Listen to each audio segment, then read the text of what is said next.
প্রিয়ান, আসসালামু আলাইকুম। কি অবস্থা সকলের? আশা করি ভালো আছেন। এখন রাত বাজে একটা। এখন কাজ সারিয়ে রুমে যাইতেছি। রুমে যেয়ে খাবো কয়টায় আর পাকাবো কয়টায় আর এই করবো কয়টায়, আবার কাল ডিউটি যাবো কয়টায়।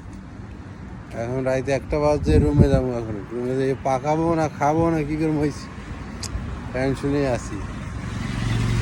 তারপরেও বুঝে না মানুষে, খালি টাকা দেয় না টাকা দেয় না। এখন রুমে একটা বাজে যান পাকাবো কয়টায় আর খামো কয়টায় আর ঘুমাবো কয়টায়। রাইতে একটা একটা কত বাজছে, 1:20 এভাবে বাজছে।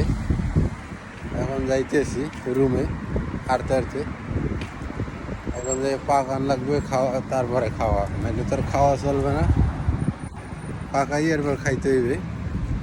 এই কাজ করি আর সকালে আইসি 9টা বাজে আর এখন রাত বাজে 1টা পর্যন্ত কাম করি। এরপর এই কাম করি আর টাকা দিই সকলের, আর সকলের এই দিনে চড়াং চড়াং কথা শোনা লাগে। কথা বুঝছেন? এই দুঃখে আছি।